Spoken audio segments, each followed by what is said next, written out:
the match play, Yuli, was announced today. It's going to be at the end of the season after the Tour Championship. So I believe it's the second weekend in November. And, you know, I mean, I guess, Yuli, what are your takes on it? So before we get maybe Mike to come on here and talk to us about it. I don't really understand it completely. I probably would if I was playing in it a little more, but my first thought is cool that they're doing something else. Cool that there's going to be, I think they're going to showcase more stuff, more disc golf for people. I think if it were me, I don't like it. Come up with an actual match play tournament, have the top 64 guys compete for, let's say, a whole week or something. And then 4 days, and, you know, have like people moving on who are 3 and 2 and 2 and 3 and you could do pools like that too. That'd be cool. 100%. So that way you're still trying to play for the cash line and all that stuff. Like, you know, 4-and-1s make it to wherever, and a 4-and-1 guy can go into undefeated. Like that stuff's fun. That's really cool. And we actually did that back in the day. It was called the Players Cup, and it was my favorite tournament that we played all year long. And it was awesome. And I think people would dig it. You'd have underdog stories everywhere. I think you could do it with like maybe 12 holes is what they did. And I think that worked really well. I don't hate it. If it's 12 good holes, I don't hate it. Yep. 12 good holes. So the you can get multiple rounds in really quick, get people in and out, all kinds of stuff. That's what I would want to see. And I think I have a pretty good pulse on the people who watch the sport, and I think they would like that too. I think this is a little bit confusing. Yeah. Also, like, Mike just threw up the matches, like the actual who's playing who. Like that. This is all great. I think the best one, the one that I would want to watch and I would tune in for, without a doubt, would be Luke Humphreys, because he's obviously the underdog. That's who I'm watching. I want to see Luke take down Chris Dickerson. Like that's what I want, because he's an underdog. You get what I'm saying? Other than that, like, but they said, the Ricky Paul match is great. The Ricky Paul match is great. Not really anymore though. They're friends now. Like, but it's still great. That's not going to change. Because I'm telling you right now, I want to watch it. So if I want to watch it, other people. That's fine. I'm saying it could have been better. Oh, sure, okay, but that's my take. I think it's too small, but I like that they're doing something else. But Mike, am I wrong here? Did I see something that they announced like there wasn't any really rhyme or reason for these matchups? They haven't shown how the groups got picked. Like Group A is Gannon being an all-star. But as far as why they're in the ones they are, it doesn't really appear to have a rhyme or reason. I think they kind of handpicked some of these matchups for intrigue-wise, it seems. There's 2 directors' picks. I know that. Directors' picks? Yeah. So the 2 director picks are Luke and Ezra. So to get into the tournament. Yeah. Mm-hmm. Or to get into the match play event.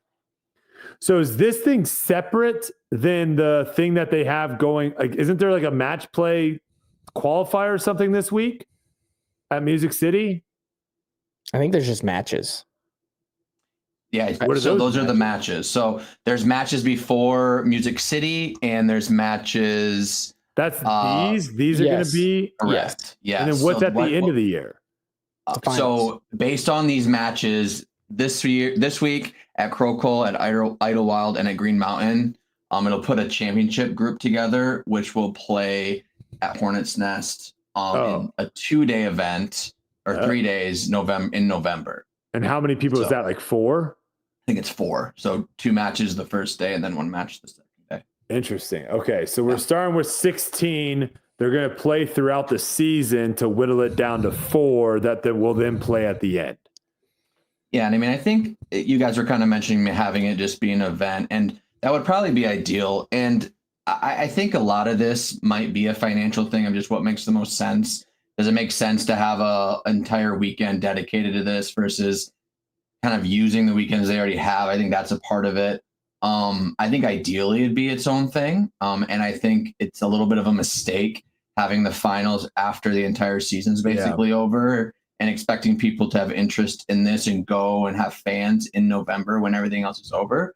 But, you know, from a logistics standpoint, I can see why they would do this. See this, I think it's a little bit of a play on trying to get subscriptions for that month of November, right? Like if I have my my DGN subscription and I'm looking and I see that, oh, like the tour championships the first weekend of November, and then after that there's nothing, and I'm already on the fence of whether or not I care about the tour championship, I might just cancel at the end of October and not have it in November, December, you right? And so maybe there is a play here to try to get another so just have a tournament then of a match play tournament then. I agree. I think no one's going to really remember or pay attention to these matches throughout the season. I think we're paying attention to the Music City Open. And if you're going to have these matches, why not make more matches? Like what is the drawback from having the 64 people? You can have them play today. You can have them play tomorrow. Yeah, where we you have them.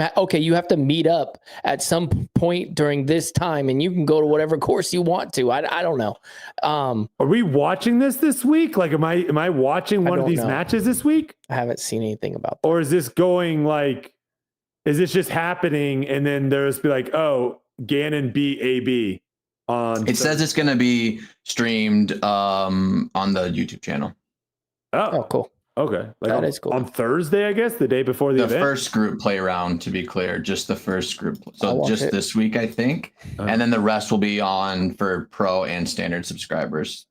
Kind of dark horse too for these guys to be like, yeah, let me just play a match play event, and they had no idea about the day before my tournament, right? Like, does that? I don't know. I mean, most people don't care, but I bet if we were playing for a lot more money in these tournaments, some people would be like, no, I'm using the last day to prepare for the tournament. I just think they're missing the biggest part about match play, which I keep bringing it up, is number 64. Who's like, look who's 64th right now on the tour. That's all guess. That's all guess. Okay. All right. Tour points after 3 events. Number 64 is going to be Noah Meitzma.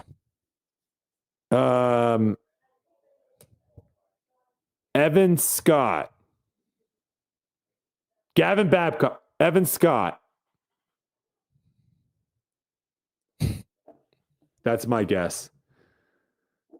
Edwin said Casey White. That's an interesting one. But no, I'm with you. March Madness, it's happening right now. Everyone's claiming this to be one of the boringest March Madnesses we've seen in a while. No Why? upsets. No upsets, no really buzzer beaters, nothing like really crazy happening. And I don't know, we're really watching. I know this is everyone's reason that the feature card should be like different people, but I've always disagreed with that because those are the people that are going to get butts in seats. You got to pick those people on feature cards. You can't be having like dark horse people on feature cards. Jason Layson, 64th. Never even heard of that person. Bam. Gets up. He's Lawson. playing. Jason Lawson. Still don't know who that is. Jason goes up and he plays Gannon in a 12-hole match. Well, actually, Adam right now is number 1. Plays Adam in a 12-hole match. Anything can happen, baby. Anything can freaking happen, man. That's fun. That's good TV. Yeah. I'm with you on that. Let's see some upsets. Let's see some crazy stuff happen. And you don't have to film every match. Like, you don't have to film every match live, but you can like make like cool little highlights and stuff, and people would watch that. I mean, don't you want to see Luke just take down Gannon? Well, yeah. I mean, their battle at Waco was pretty cool. Right. Or who's Luke play the first round? Chris, is that right? It looked like it was Dickerson, potentially. That's what I'm thinking. They're playing 18 holes. Or is it Matty O? It's one. No, of the two. I think it's Chris. You're right. It's Chris. Yeah. So, I mean, we'll see. We'll see. I mean, I think match play definitely has a place in disc golf for like a standalone event. I don't know if I would put it at the end. That's the crescendo. That's where we're going out on is a match play event. So I think they missed the ball there a little bit, but hey, they're trying new stuff. All right, Music City Open preview. It'll